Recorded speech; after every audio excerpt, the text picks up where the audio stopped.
See, I've got a knife. They're new knives. It's a set, and there's 4 of them. And I already did these 3, and I got to do this one. So I wanted to wait and do it on video because it needs a lot of TLC. So the last one that I did actually cuts like this. Okay, that is plenty sharp. In the kitchen, hook it on your ring finger like this. Now it balances. So for chopping, for slicing, for moving the food like that, very, very handy. All right, so now this one is it's thicker, it's bigger, it's heavier. All right, some food like chopping a chicken, you know, the legs, the breast, things like that. And so you need a little bit more weight, and please only do that on a wood cutting board. I see glass and granite cutting boards. I don't like that. So let's look and see. I know it isn't sharp because I actually run it across my finger a while ago. Okay, you do that. Okay, let's go across. It won't. Okay, it tears and chafes the paper. So we're going to do it before and after. I'm going to cut some metal off of the blade because if you don't cut the sides from the heel to the apex down and thin it out, it'll never cut. Just like this. You can see the metal coming off onto the table. You need a good sharp cleaver. A dull cleaver unless you're tenderizing the meat. Otherwise, it has no value. So just like that. All right, it's starting to get there. So now we're just going to do this a little bit. Come right on out that way. 90-degree corners. There's a corner. There's a corner. Touch the 90-degree corner to the blade like that.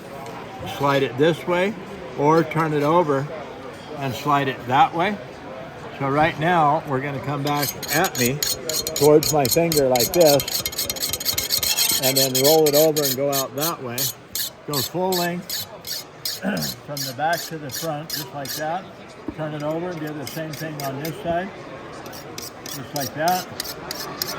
We don't care if it's kind of floppy. I don't care if it isn't actually perfect on the angle. Makes no difference. I just want it to cut. That's all I care about. If the knife cuts, if the meat cleaver cuts, if the chef knife cuts, I don't care about anything else. Just like that. I do want it to hold an edge for a while, but mainly when I sharpen, I just want them to cut. All right, so let's see what we got.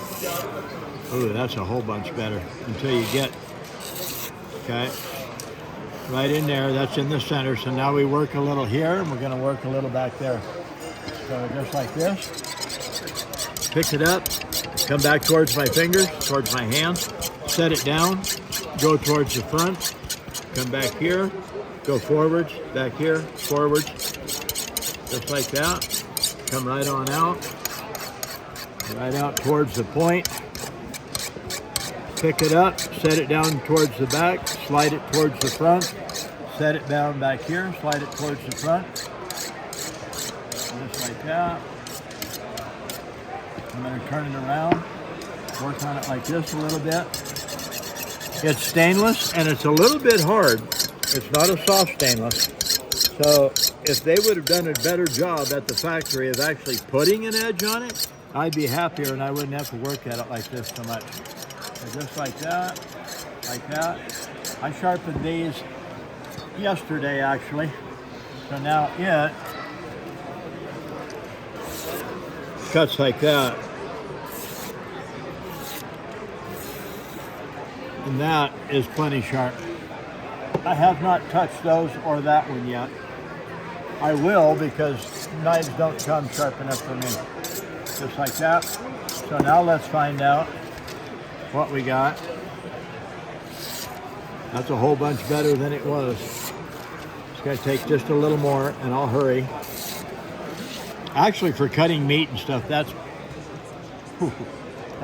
probably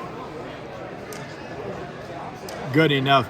It's also thicker than this one, quite a bit, okay? So let's turn it back over like this. Work on it like that.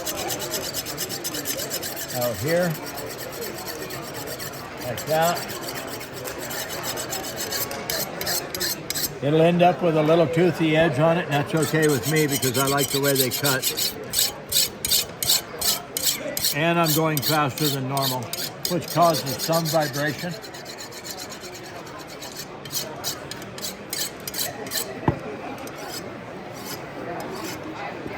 If I was going to make it really, really nice, I'd use my Work Sharp belt sander. Keep it all finely polished and everything.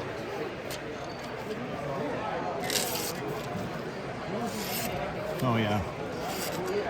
Right there. I can check on that blade with the paper anywhere I want to and see if it needs a little TLC or not. So now we just do this.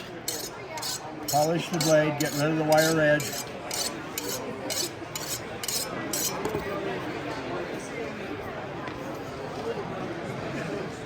That's pretty sharp.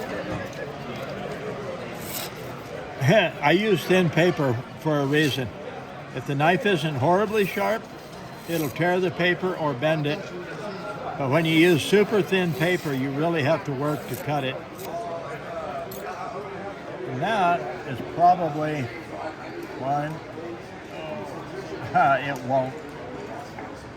2, 3, 4, 5. You can see all the white along the way. That might be as sharp as I need to make that knife. That's what you do. Run it through the V a little bit first. Take the open face straight line corners. If I was going to make that knife super sharp, I'd sit around for about 10 minutes and do this. Just like that. Flip it over. Like that. Like that.